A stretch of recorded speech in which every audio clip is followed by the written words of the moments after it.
Hi, I'm Dr. Casey, a licensed physical therapist who specializes in pelvic floor therapy. And if you're like a lot of our patients, you might not know what to expect for your first visit or what the pelvic floor even is. And that's okay. You don't need to be an anatomy expert, but sometimes it's helpful just to have a basic understanding of what's going on inside of your body, what's causing your symptoms, and how we as physical therapists can help you. So I'm going to give you my little intro spiel that I give to all of our pelvic floor patients here at Diversified. So this is the female model of the pelvis. Everything you see here in pink, red are pelvic floor muscles, and they function pretty similarly to any other muscle group in the body, like your biceps, your quads, they're muscles. They run like a hammock from the pubic bone in the front to the tailbone in the back. And while I said that this is the female model of the pelvis, I just want to note that men do have pelvic floors too. So this all applies to men and women. And there are actually more similarities than differences than you would think in terms of the pelvic floor musculature. But anywho, we have our hammock here.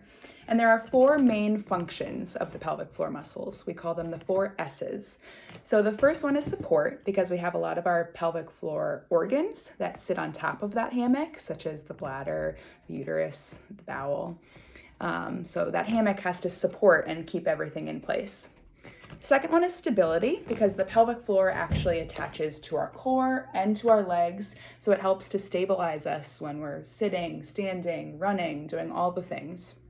The third one is sexual.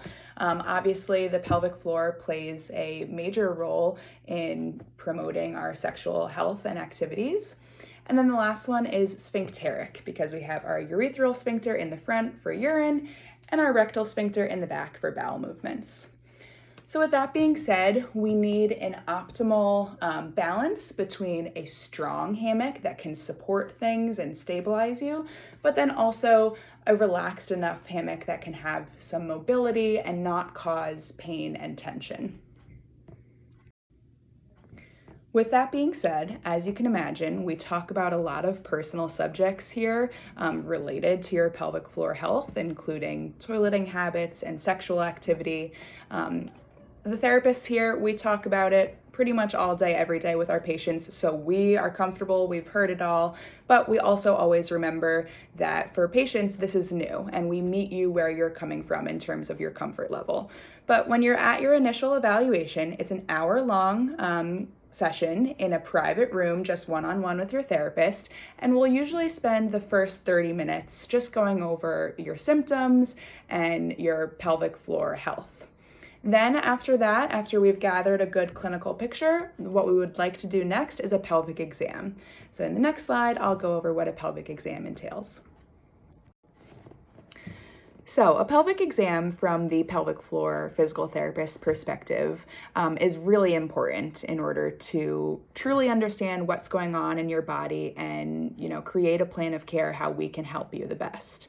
Just like if you had come in with a bicep injury, we would need to test what your bicep strength is, how well that bicep can lengthen, and its overall function. And the only way that we can do that for the pelvic floor muscles is through a pelvic exam.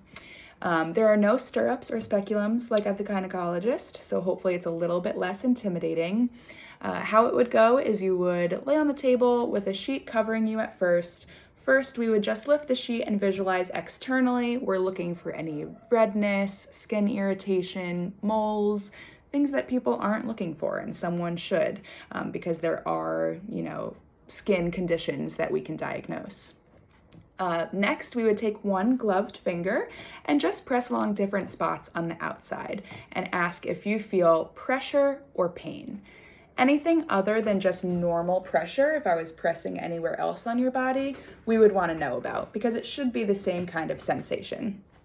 Next, we may ask you to perform a Kegel or a pelvic floor contraction, and we will walk you through how to do that appropriately. And then we may ask you to cough or bear down to assess if there is any pelvic organ prolapse. If all of that goes okay, we'll take, again, our one gloved finger and some natural lubricant and insert our finger vaginally. Then we'll do the same thing in terms of pressing along different spots around the opening of the vagina and asking if you feel pressure or pain. And then, depending on what we find, we might ask you to perform a Kegel again or a pelvic floor contraction to truly assess your muscles' strength and endurance. If everything goes okay and you have no pain and you're able to coordinate the pelvic floor contraction appropriately, the pelvic exam shouldn't take more than 5 minutes in total.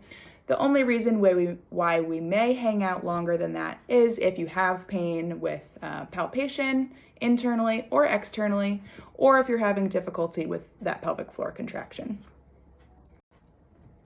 If for any reason you are still uncomfortable with the idea of doing a pelvic exam with one of our licensed physical therapists, or you have further questions, you can always give us a call or email us and we'd be happy to help. If you are not comfortable with performing the pelvic exam on your initial evaluation, that's totally okay. There are other things that we can do on day one in order for you to build that rapport with us and, get more comfortable with the idea of it. However, it's likely something that we'll need to go back to and address because it's the only way that we can assess your pelvic floor muscle function.